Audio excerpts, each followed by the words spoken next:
I think that the election in 2016 was a very different case than the election now, and from what from the polls, of course, these are pollsters, right? But from what they say, even with the miscalculation of 2016, Biden still gets gets enough votes to be able to get the electoral colleges, and ultimately, at this close to the election date, the people who are abandoning Trump are the people that he needs, and the people that he needs are women in the suburbs, and they're not. Yeah. Supporting. Can I say though, like, because we're talking about the actual debate rather than it's fair to talk about and also too as well. Sorry. No, let me finish this. Let me finish this though. That watching the complete ignoring of the questions in order to make a political point against your opponent is, I have to admit, I had to turn it off. I couldn't stomach the lack of information. There was no information gain, no resemblance of anything I could consider fact. It was all babbly schoolyard monkeys throwing shit at each other. And I can't watch this crap anymore. Mm-hmm. I would disagree. I think there were certain things. Okay, sorry. That's politics. That's why, and as a matter of fact, that's why Donald Trump really appeals to people. The reason why Donald Trump really appeals to people, and I get it, is that he's not a politician at all. And if you ask him, hey, will you condemn racists? He might say, stand by, man. Like, he doesn't, he doesn't pivot. He just is like, no, sure. And that's to his detriment this time. Mm-hmm. Before, it really helped him, but now people like, I swear to God, like, you may have found it really insulting or really disgusting that they were pivoting, but that's what politicians do. And to a certain degree, I think the American public is like, can we go back to something a little bit more like, can we have boring? I like boring. Okay. Can we just all agree on one thing? Pence is riddled with COVID. Can we just say that? Like, you don't get pink, did he get pink eye from cleaning out the cat box? Don't think so. No. Look, this is anecdotal, okay? So let's take it with a grain of salt, okay? I have no idea what's going to happen. If I really have absolutely no idea. Like, Trump could win by a landslide. Trump could lose by a landslide. Everybody could be dead by the time the election rolls around. I really have no idea what to expect. I'm learning, as we all are. I find it interesting. I will say, though, I have a lot of friends who are all different races and ages and backgrounds and genders. And this has just always been the way I've rolled, okay? But I have heard a lot of conservative things coming out of liberal white female friends that makes me think that Trump has more support than he does. And I keep going back to something we've talked about on this podcast.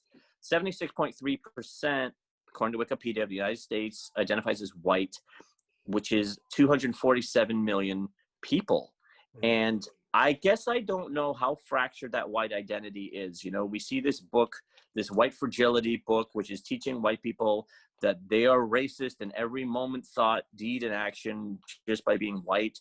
And I think there's a large percentage of the white population that believes it, and there's a large population that doesn't. And I guess I don't know how many of that community, because I'm not white, I don't know how many white people hate themselves and hate other white people by extension, because there's a lot of white BLM activists, and how many of them become Proud Boys. Yeah.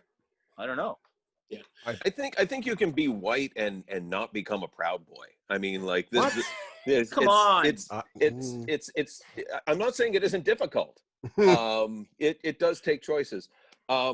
If anything, these two debates thus far, and the ones that will come after, I agree with everything that's been said on this show thus far. It doesn't matter, because to Andrew's point, neither of the people running the GOP top candidates, the top two guys, are bringing more people into the fold. They're really just enabling and activating their base. So despite these debates, the election day is literally a choice between not him and who cares. Yeah. That's it.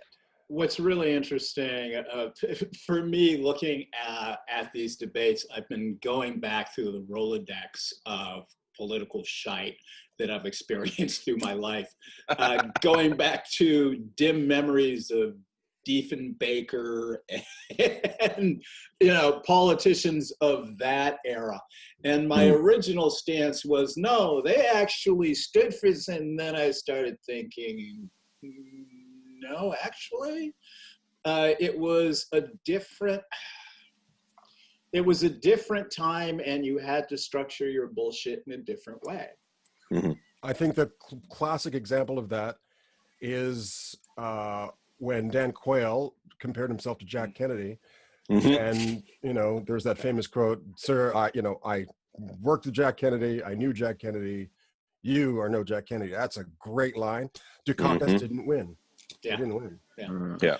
Dukakis Well, when you look at politics, I mean, the conservatives used to be the anti-free trade political party. The liberals were pro-free trade, but who initiated NAFTA?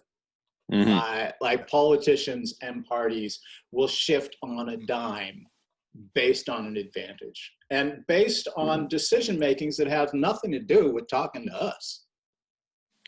Oh, I think when Harris turned to the camera and said, "We love fracking," she was talking directly to the small town American blue collar workers who make their money off of oil, make their money off of fracking, and the Bernie Sanders supporters are just looking at this going, "Oh my God, I gotta vote for this guy? What the fuck?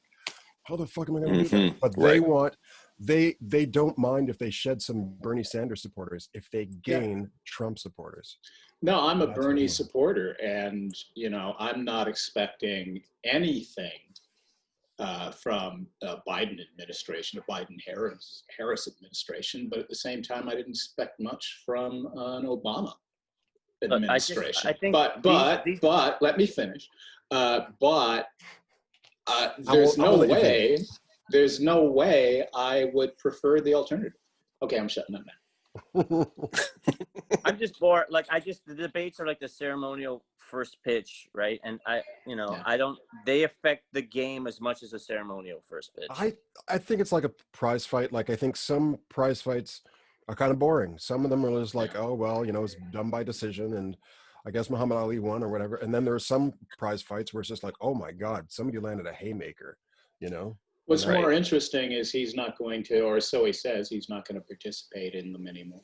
So, well, and this is the thing too. I think he will be forced into it, because one of the suggestions I would love to see happen is if he doesn't want to show up, fine, give Biden 90 minutes to talk to a camera. Yeah. It would be fantastic. Yeah. And here's the thing: the only reason that I'm sorry that when I'm doing this, my hands look like antlers. I'll stop. The thing that goes on. No, he won't. See, you got a good camera. I just got the phone, and it's just like that. Really and truly, the only reason that we're watching these debates right now, because no one's opinion is going to be changed. You can't be an undecided voter at this point with all the shit that's going on. You can't go, well, I don't know. It's literally the debates are just trying to figure out who's going to fuck up. Yeah. If you can walk out of the room not having fucked up, it's a win. Absolutely. You know what, though? I think I agree with most of what you're saying, but I do think there are past Trump supporters that are undecided, who are hoping, who are praying, maybe not praying, but really giving Trump and Pence a chance to win their vote. And I think they failed. So it's an interesting point, though, right? And maybe Todd's right, maybe he's wrong, and none of us really know. But it sets up the question, though, right? Because if and maybe it is true that people have already decided who Trump is, and they either like him or they didn't, they probably had decided that last election. right? So there has to be variance, otherwise he just gets reelected again. Exactly. There are undecided people. There are a lot of undecided people. And that's what I'm talking about with these debates. Like he's got to make sure that he can expand his base, and doing things like, talking up, right-wing supremacists, and he's not helping himself.